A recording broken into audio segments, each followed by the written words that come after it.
Hello guys, SSC वाला विष्णु पर आपका स्वागत है। तो आज का जो वीडियो है वो आपका जो गोल है, आपका जो प्रिपरेशन है, उसके लिए सीढ़ियां कैसे बनानी है उसके बारे में है। कोई भी बंदा होता है तो उसका गोल एसएससी सीजीएल टारगेट होता है, वो सीधा छलांग नहीं मारता है एसएससी सीजीएल टारगेट है और सीधा एग्जाम पे कूद गया, ऐसा नहीं होता है। कोई भी बंदा डायरेक्ट एग्जाम पर नहीं पहुंचता है, ऐसा भी नहीं है कि दो छलांग में पहुंच गया, ऐसे कभी भी नहीं होता है। और पहली सीढ़ी सबसे डिफिकल्ट होती है, ये ध्यान रखना है। पहली बार सिलेक्शन लेना वो सबसे ज़्यादा डिफिकल्ट होता है, उसके बाद तो होते चले जाते हैं। ठीक है, तो आपको क्या करना है, एक बार एग्जाम डिसाइड कर लेना है आपको किस तरीके से करना है। इस पर मैंने वीडियो बना रखा है, वो भी देखना कि मेरे को किस तरीके का एग्जाम सूट कर रहा है, वो चीज़ें आप देख लेना, उस तरीके से आप एग्जाम डिसाइड कर लेना। उसके बाद सिलेक्शन कैसे होता है, सिलेक्शन ऐसे नहीं होता कि दमादम बस स्टडी करने लग गए और 1-2 महीने स्टडी करी और हो गया। और एक और चीज़ बताता हूँ, एग्जाम की प्रिपरेशन कभी भी स्मूथली नहीं चलती है, एकदम सीधी रेखा में नहीं चलती है। वो हमेशा कभी ऐसे ऊपर, कभी नीचे, कभी ऊपर, कभी नीचे, एकदम साइन की तरह चलती है, साइन का जो ग्राफ होता है उसकी तरह। तो आपको क्या करना है, टारगेट बेस्ड पढ़ाई करनी है। ये अब 12वीं वाली पढ़ाई नहीं रही, अपनी 10वीं वाली पढ़ाई नहीं रही कि सिलेबस इतना सा सिलेबस है, उसको बार बार रिपीटेटिव मोड पे रिवीजन करके, टेस्ट देके, ये करके, प्रीवियस ईयर पेपर लगा के और बस निकाल देना। ऐसा नहीं है, इसमें रटना वाला काम नहीं है कि पूरी चीज़ें रटी हुई होनी चाहिए, ऐसा कोई काम नहीं। लिखित एग्जाम नहीं है अपना ये। और इसमें प्रिपरेशन का ऐसा नहीं है कि बहुत 1 रजिस्टर, 2 रजिस्टर, 5, 10 रजिस्टर, ऐसे नहीं है। इसमें अथाह सिलेबस है, अथाह। उस अथाह सिलेबस को प्रिपेयर करने का क्या तरीका है, क्या नहीं है, ये मैं आपको बताने के लिए आया हूँ। और इस वीडियो का जो टारगेट है वो है अपना 200+ लाइक का। ये जो आज जो बात बताने वाला हूँ ना, ये अपन आज अगर आपने अप्लाई कर ली ना अपने जीवन में और कंटिन्यूस चले, साल भर चल लिए ना इसी चीज़ से, आपका 100% सिलेक्शन होने की संभावना है। कैसे है, क्योंकि मैं आपको बता रहा हूँ कि देखो, सीधा गोल पर अपन नहीं जा सकते, लेकिन अपन डेली जीत सकते हैं। डेली जीतने की आदत आपको एक दिन परमानेंट जो गोल है उसको जीतने की आदत बन जाएगी। आपको क्या करना है, अपने गोल सेट करना है सबसे पहले, जो अल्टीमेट गोल है कि मेरे को एग्जाम क्रैक करना है। उसके बाद आपको क्या करना है, उसके बाद आपको स्ट्रेटेजी बनानी है कि मेरे को इस तरीके से पढ़ाई करनी है। ठीक है, सारे सब्जेक्ट का जुगाड़ कर लिया, नोट्स का, कंटेंट का सब जुगाड़ कर लिया। उसके बाद आपको सिलेबस कवर करने के लिए एक प्रॉपर स्ट्रेटेजी बनानी पड़ेगी कि इस तरीके से मेरे को पढ़ाई करनी है। और आपको टारगेट बेस्ड पढ़ाई करनी है। टारगेट बेस्ड पढ़ाई ये बहुत इंपॉर्टेंट है। सिलेबस किसको जल्दी जॉब लगना है तो उसको टारगेट बेस्ड पढ़ाई ही करनी पड़ेगी। अदरवाइज जिसका टारगेट बेस्ड पढ़ाई नहीं होता ना, उसको पता ही नहीं रहता कि मैं किस तरीके से पढ़ रहा हूँ, या फिर मेरी पढ़ाई कितनी चल रही है, कितने दिन में कवर होगा, ये सब चीज़ें उसको पता ही नहीं होती, बस चल रही है पढ़ाई। और मैक्सिमम लोगों का यही होता है कि चल रही है पढ़ाई, कोई पूछता है कि भाई कितना, क्या, कब, कितना टाइम है, बढ़िया प्रिपरेशन लगेगी, बस चल रही है, इस तरीके से करते हैं। लेकिन आपको प्रॉपर खांचा बना लेना है कि मेरे को 2 लेक्चर डेली लेने हैं, ये मेरा टारगेट है मैथ के, तो मेरा इतने टाइम में सिलेबस कवर हो जाएगा।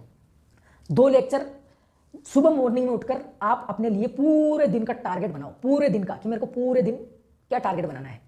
मतलब आपको बस काम लिखना है, टाइम बाउंड कभी भी मत करना, टाइम बाउंड कभी भी मत करना किसी भी टारगेट को।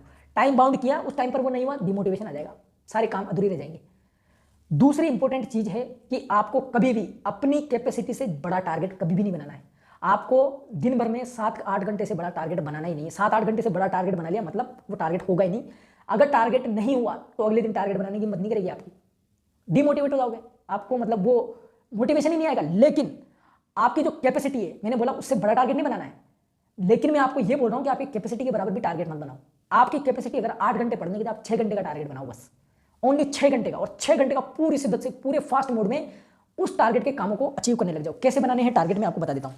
जैसे ये इसमें दिख रहा होगा आपको, ये मान लो ये लिस्ट बना ली मैंने, मान लो ये अलग टॉपिक है, ये टॉपिक है, ये तो वीडियो के मैं तो बता रहा हूँ। आपने ऐसे काम लिख लिया कि मेरे को दिन भर में ये स्टडी करनी है, ये ऐसे लिख लिया, एक कागज पे लिख लिया आपने। उसके बाद आपको कागज के छोटे छोटे रेक्टेंगुलर साइज टुकड़े कर लेने हैं, कम से कम 8-10 टास्क होंगे आपके दिन भर में, 8-10-15 जो भी है टास्क बनाने हैं। अब पूरी लिस्ट में आपके पास ये काम करने हैं, कोई एक टारगेट उठाओ, उसको उस छोटे से टुकड़े पर लिखो कि मैं ये चीज़ की पढ़ाई करने लग रहा हूँ, वो आपके यहाँ रखो और उस चीज़ के पीछे पड़ जाओ। वो चीज़ ही करनी है, उसके बीच में कोई चीज़ नहीं करनी है। न तो रिजल्ट का सोचना है, इससे मेरे क्या इंप्रूवमेंट आ रहा है इसका भी नहीं सोचना है, मेरे को इसके बाद क्या पढ़ना है वो भी नहीं सोचना है, मेरे घर वाले क्या कर रहे हैं ये भी नहीं सोचना है, मेरे दोस्त ने क्रिकेट खेलने बुलाया ये भी नहीं सोचना है, मेरे को किस किस को कॉल लगाना है ये भी नहीं सोचना है, या फिर मेरे क्या क्या काम पेंडिंग है ये भी नहीं सोचना है। सिर्फ ये चीज़ जो कागज में लिखा हुआ है ना छोटे से टुकड़े में, यही चीज़ देखनी है बस उस टाइम पे। जब ये कंप्लीट हो जाए उस पर एक ऐसे राइट मारना, कम से कम 10 बार राइट मारना, उस पर नाम लिखना पहले तो भाई। जैसे मान लो मैथ्स के 20 क्वेश्चन मैथ्स कागज पे लिख दिए। जब कंप्लीट हो जाए ना 20 क्वेश्चन, बहुत कम टाइम लगता है, आधे छोटे और टारगेट बहुत बड़ी बनाना, 2 घंटे का, 3 घंटे का बना लिया, आलस आ जाएंगे। आधे घंटे के, 1 घंटे का टारगेट बनाना छोटे और उसको टिक मारने से जैसे राइट करोगे ना तो कॉन्फिडेंस डेवलप होता है। ये बहुत साइकोलॉजिकल चीज़ है, ये मैंने अपने जीवन में उतारी है।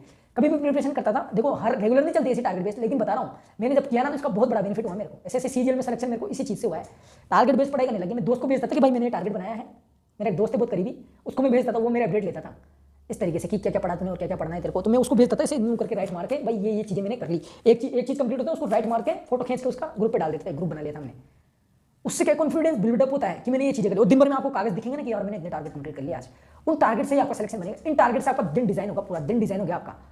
ये दिन अगर आपने बर्बाद नहीं होने देने टारगेटों के पीछे बस कुछ सोचना नहीं है। कोई कुछ लोग क्या करते हैं, सिर्फ रिजल्ट का सोचते हैं।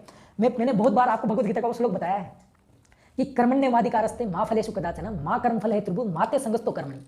ये भगवत गीता का जो श्लोक है ना, ये बहुत ही इंस्पायरिंग श्लोक है। इस श्लोक को समझ नहीं पाते अपन।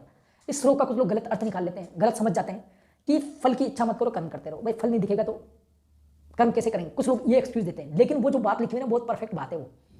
उसका मतलब ये है कि कर्म से ज्यादा फल दिमाग में नहीं होना चाहिए। कुछ लोग कर्म करते जा रहे हैं और बस दिमाग में घूम रहा है, मैं आईएएस बन के उसके घर पे रेड डालूंगा, ठुकरा के मेरा प्यार मेरा इंतकाम देखेगी। पढ़ते पढ़ते इस तरीके से अगर ख्याल आ रहे हैं अगर आपको, तो बहुत बुरा फंस जाओगे सीरियसली।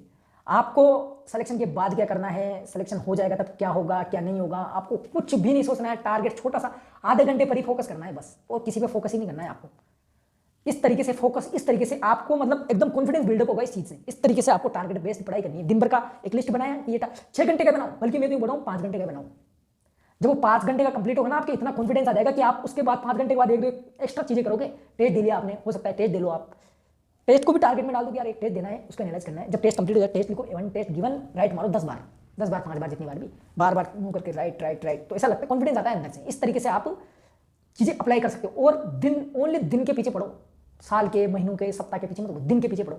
जो बंदा दिन चुन चुन के निकालेगा ना, दिन जब आपने सोच लिया ना कि पढ़ाई करनी तो सिर्फ पढ़ाई ही करनी है, अदर डिस्ट्रैक्शंस को साफ कर देना। और डिस्ट्रैक्शन को कैसे दूर कर सकते हैं इस पर भी मैं आपको थोड़ा गाइड करने की कोशिश करूंगा। बाकी देखो ऐसा नहीं है कि मेरे जीवन में कोई डिस्ट्रैक्शन नहीं है, चीजें मेरे को भी हैंडल करनी रहती है, लेकिन सभी डिस्ट्रैक्शन के बीच में रहकर भी अपन अपने टारगेट किस तरीके से पूरे कर लेते हैं, ये चीज बहुत इंपॉर्टेंट है। ये चीजें आपको सीखनी पड़ेंगी। आपको बस टारगेट अगर दिमाग में रहेगा कि मैंने, जब कोई बंदा पढ़ने लगता है उसके दिमाग में कोई टारगेट नहीं, कोई स्ट्रेटेजी नहीं कि आज मेरे को दिन भर में क्या करना है, वो तो ऐसा अंदाज नहीं पड़ेगा, कुछ काम आ गया तो भूल जाएगा कि मेरे को करना क्या था। लेकिन उसने लिस्ट बना रखी है, उसके दिमाग उसको पता चल रहा है कि यार ये लिस्ट है मेरे पास, 10 टास्क है मेरे पास, टास्क बोलता है इसको, टास्क है मेरे पास। तो टास्क 5 टास्क मिल गए, यार मेरे 5 टास्क अभी अधूरे, 6 कर लिए तो 7 कर लिए मान लो, तो यार 3 और बचे टास्क, 3 कर लेता हूँ। इस तरीके से आपको दिमाग में आइडिया भी रहेगा कि मैंने क्या क्या पढ़ाया आज दिन भर में। आपके दिन भर का पूरा बायोडाटा इस टास्क में दिखेगा। इस तरीके से आपको दिन भर डिजाइन करके पढ़ाई करनी है। ये दिन ही आपका वीक बनेंगे, वीक ही मंथ बनेंगे, मंथ ही साल बनेंगे। अगर इस तरीके से आप चलते रहे ना 6 महीने भी, तो 100% है कि आप एग्जाम के बहुत करीब पहुंच जाओगे, आपका सिलेक्शन हो ही सकता है, मतलब बहुत ज्यादा संभावना है। अगर ऐसे नहीं करोगे तो देखो बहुत टाइम लग रहा है, 5 साल 4 साल 6 साल भी बैठ रहे हैं लोग, लेकिन उनको खांचा ही नहीं है उनका प्रिपरेशन का कि मैं किस तरीके से प्रिपरेशन कर रहा हूँ। एक खांचा बना के, एक स्ट्रेटेजी बना के पढ़ाई करनी पड़ेगी, क्योंकि देखो बहुत ज्यादा पढ़ने से सिलेक्शन नहीं हो रहा। अपनी भी स्टडी करो मेरे अंदर क्या कमियां हैं।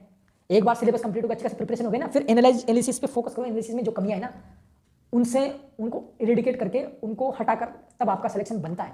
कोई चीज कमजोर है, बार बार नंबर कट रहे तो उनको तो आपको मार्क करके, जैसे भी टेस्ट दिया आपने सपोज करो टेस्ट दिया आपके अच्छे खासी बीच में प्रिपरेशन है, मैं सपोज करो नए नहीं हूँ, आप बीच में हो, अब आपको पता चल गया कि यार मैथ में मेरा एक टॉपिक या रीजनिंग में मेरा एक टॉपिक है जो मेरा कमजोर है। अगले दिन उसको टास्क में डाल दो आप, यार ये इस टॉपिक का मेरे को एक लेक्चर लेना है और 20 क्वेश्चन मेरे को करने हैं, एज टास्क कर दो उसको। 100% आपको इंप्रूवमेंट आ जाएगा। टास्क की तरह आप उसको पढ़ भी लोगे, अदरवाइज कि हाँ यार पढ़ना है, ये ऐसे होगा भी नहीं आपका।